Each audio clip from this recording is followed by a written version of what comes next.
हमारे एक दोस्त ने कहा कि अक्सर खुदा के खादिम जो हैं बड़े बड़े खूबसूरत कपड़े पहन कर बैठ जाते हैं, बड़ी महंगी महंगी अंगूठियाँ पहन कर बैठ जाते हैं, बड़े बन ठन के बन संवर के बैठ जाते हैं। क्या मसीह खुदावन भी ऐसा था?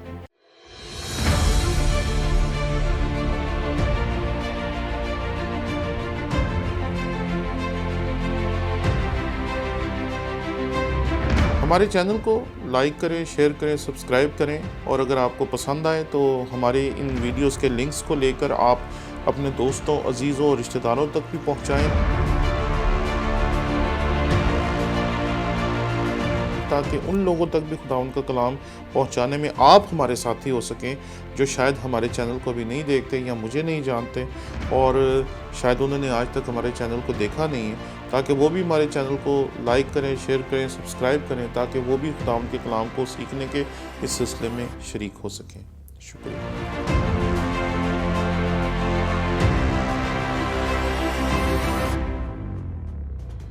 मसीह यीशु के अजीम व जलील नाम में आपकी सलामती हो। मेरा नाम पादरी प्रोफेसर टोनी विलियम है।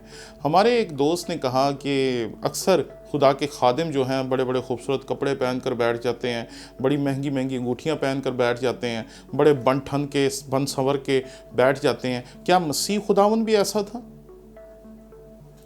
जी, मसीह खुदावन ऐसा ही था। और अगर आप खुदावंद के कलाम को गौर से पढ़ें तो फिर आपको पता चलेगा कि मैं जो बात कह रहा हूँ ये बड़े वसूख के साथ और तारीख़ी शवाहिद के साथ मैं कह रहा हूँ। मेरे साथ खुदावंद के कलाम में से देखिए, यूहन्ना रसूल का इंजीली बयान उसका 19वां बाब और यहाँ पर उसकी 23वीं और 24वीं आयत की तलावत मैं खुदावंद के कलाम में से आपके सामने करूँगा। यहाँ पर लिखा है, जब सिपाही यस्सु को मसलूब कर चुके तो उसके कपड़े लेकर 4 हिस्से किए। ये वो कपड़े थे जो मसीह यीशु ने पहने हुए थे, ये वो कपड़े थे जो मसीह यीशु के ऊपर डाले गए थे, यानी कि जो वो एक कपड़ा मसीह यीशु पे डालते थे और कभी उसे उतारते थे और उसका मजाक उड़ाते थे कि ए बादशाहों के बादशाह सलाम, और उस पर थूकते थे। ये वो वाले कपड़े थे जो मसीह यीशु ने पहने हुए थे। और एक वो वाला कपड़ा होगा जो मसीह यीशु पे बार बार डालते थे और उतारते थे।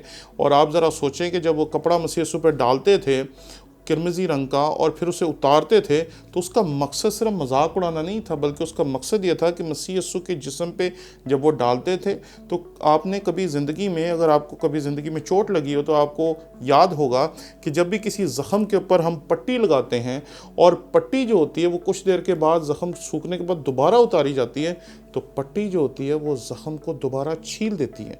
इसी तरीके से जब वो मसीह यीशु के जिस्म पे वो किरमिजी कपड़ा डालते थे और फिर उसको उतारते होंगे तो मसीह यीशु के जिस्म पे जो कोड़ों के ज़ख़म थे वो सारे छिल जाते होंगे और उससे खून बह निकलता होगा।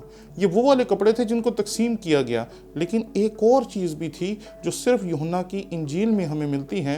अगर आप मेरे साथ खुदावंद के कलाम में से देखें तो यहाँ पर लिखा है, यूहन्ना रसूल का इंजीली बयान उसका 19वां बाब उसकी 23वीं और 24वीं आयत दोनों की तलावत मैं आपके सामने करूँगा। जब सिपाही यस्सु को मसलूब कर चुके तो उसके कपड़े लेकर 4 हिस्से किए, हर सिपाही के लिए एक एक हिस्सा और उसका कुर्ता भी लिया। ये कुर्ता बिन सिला सरासर बुना हुआ था, इसलिए उन्होंने आपस में कहा, इसे फाड़े नहीं बल्कि उस पर कुरा डालें ताकि मालूम हो कि किसका निकलता है।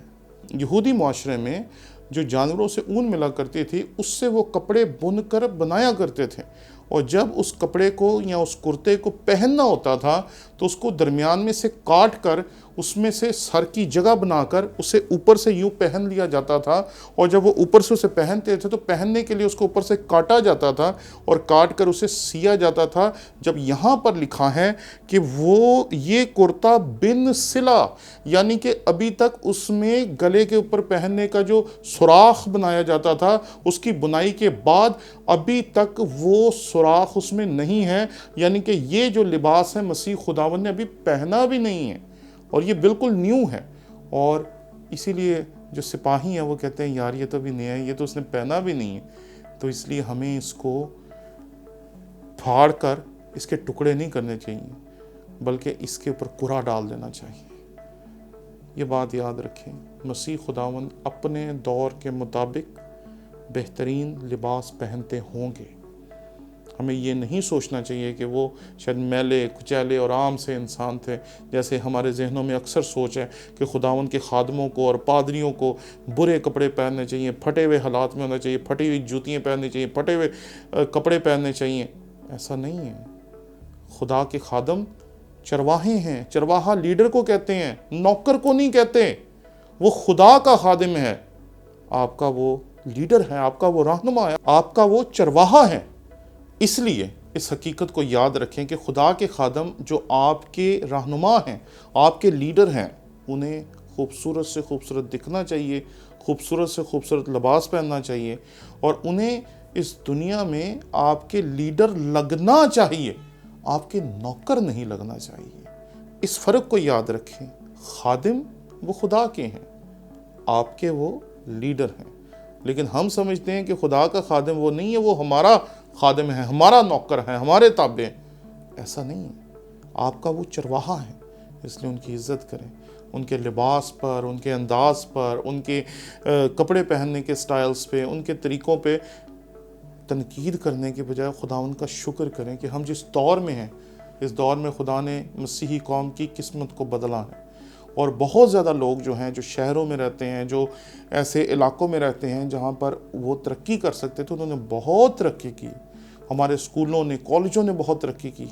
हमारे बच्चे जो शायद छोटे छोटे पेशों से मुंसलिक माँ बाप की औलाद थे, कोई जज हैं, कोई इससे भी बड़े बड़े ओहदों पे लगा हुआ है, तो हमें खुदावंद का शुक्रगुजार होना चाहिए कि उसने सलीब का ये मौजज़ा किया है कि जिसकी वजह से खुदा के खादमीन और खुदा के लोग बेहतरीन ज़िंदगी गुजारने के काबिल हुए हैं।